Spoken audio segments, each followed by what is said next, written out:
one and all, to Talking with Tom and Jim. Jim Goldrup, Tom Goldrup. That way, they are film historians. They're actors, they're writers. They've traveled the world many times over. They have the best stories ever. They've written four books about the golden age of Hollywood. And that's why we're here. So, guys, thank you for being here. It's always a joy talking with Tom and Jim. We'll let you know how glad we are to be here once we find out what's going on. What's going on? Tonight, we do not know what's going on. So, I'm your host, Jeff Greenwald. Next to me is Daniel Dye. He's an actor. He's a comedian. He thinks he's a comedian, etc., etc. And tonight, it's his show to do. I leave the rest of the time to Daniel Dye. We're going to fill 15 minutes with what I have no idea. Literally, I have no idea. Okay, so here's my thought. One of the best episodes that I've been in with you guys started because I asked you what you were drinking. And so I thought today, it's kind of like these random things that come up and that you guys have a story for everything. So I'm going to test that theory. And today we have Tom and Jim's random game of random. Can you hold one time? Can you bring that a lot closer? Yeah. Yes. So Tom and Jim's random game of random. So you've got 10 topics, and you're going to pick a topic, and whatever's in there, you're just going to respond to it, and we're going to see if there's any stories. So pick a number. Between 1 and 10. Number 5. Number 5. Now I've got to figure out how to open number 5. Okay, so you guys have to just respond with whatever you think. 1 + 1 is 3. I mathed that.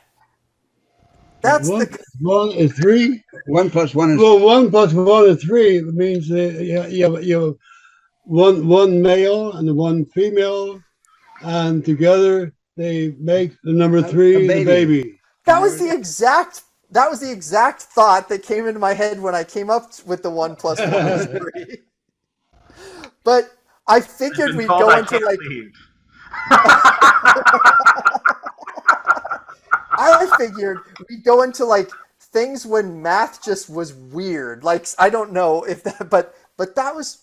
Okay? So no. Before you go on to another topic, no, I wasn't going to go on to another topic yet. I was just going to say.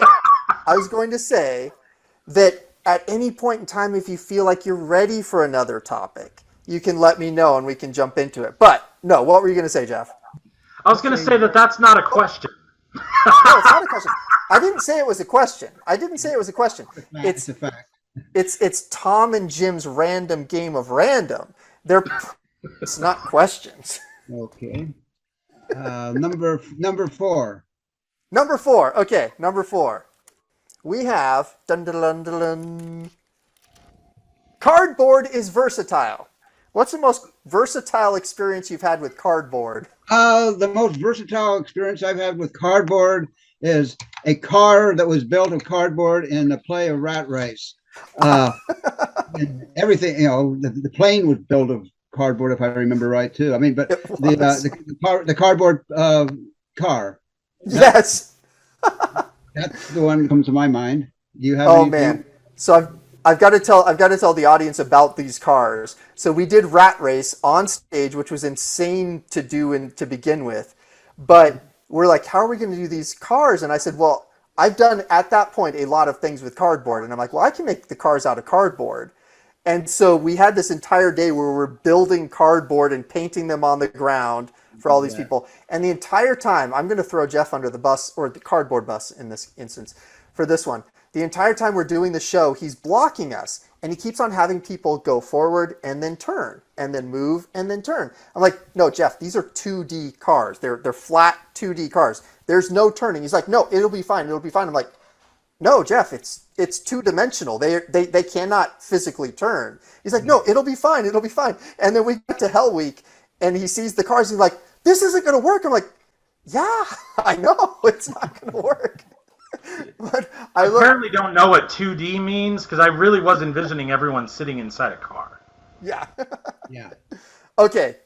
Jim, did you have the most versatile use for cardboard? I can't think of one. Aha! I've stumped Jim. That's my other goal, is to stump you on topics. Stump the stars. That's not really the goal of the show. It's All very right. entertaining. Yeah, he wants us to get to one where we can't answer anything. That's Yeah, what let's that's see. the goal, I think. Oh, my turn. That's the goal. Number one. Number one. Let's go with number one. Trusty number one. Blue! It's a thing! What's a What? thing that's blue? What's the thing that's blue? Oh, Me, right now. fire. My Style? old Datsun. My old Datsun. Yeah. Oh, your old Datsun. Okay, tell me a story about your old Datsun. Okay, Jim's car wasn't working one day, and he asked me if he could borrow my blue Datsun. So I said okay. So he drove down to Santa Cruz, went and saw a friend. Coming back, there was an accident, and he had to go back and call me on the phone. He said, "Tom, I had an accident. What happened? Your car is basically total." And I had the receiver in my hand, the old landline phones, and I threw it on the ground and said, "Damn it!" And I waited a pause, and I picked it up and I said, "Are you okay?"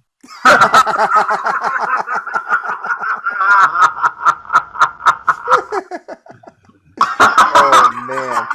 This was... It did a glass in my head. I have to admit, it wasn't Jim's fault. Some kid ran a stoplight and plowed into my car. Oh, ouch. Can you think of something blue, Jim? No, hold on, Tom. I have a quick question on that. What year Datsun was it? Around 1976, I believe. Okay. I'm just curious. My mom, it was before I was born, but my mom had a blue Datsun as well, and it has been like sort of family lore. Like apparently everyone in the early 70s, mid 70s had a blue Datsun. I don't know. But anyway, sorry. I was just curious about the year. I'm going to have to check if it's the same car. That car, when I bought that car, that got me stuck in a regular job for a while to pay off. Before that, I didn't have any regular jobs. Boo. Yeah. Boo. Jim, go ahead. Sorry. Well, Or you can get stumped. since you spoke about blue in the car, my last car I had was a blue Hyundai. Yeah, it was. I'll give it to you. Yeah. Well, can you I think had of a the blue... 113? What? I already thought of my thing. No, the first one, 113. Oh, no, I got stumped on that one. Okay. Jim's Since answer you brought was up great blue... on that one. He wins that round. Yeah. Okay. Oh, yeah, this can be a competition. You guys get points. No, if you no, have no, a no, no, story. no. Okay, I've got a story. Since you guys mentioned blue cars, I had a blue '60s Bug that I went into a round table and I named it whatever sticker came out of the machine, and it was a Betty Boop sticker. So I called the car Mistress Boop, my Mistress Boop. I bought it in Palo Alto. It was a stick shift. I didn't know how to drive a stick shift. So my learning how to drive a stick shift was driving my car from Palo Alto to Boulder Creek. Over 17? Over 17. No, I went up Highway 9. Okay. Sorry. Not Highway 9. Bear Creek. Bear Creek Road.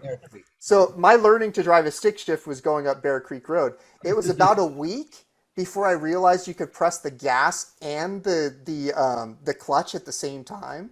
That was a novelty. Yeah.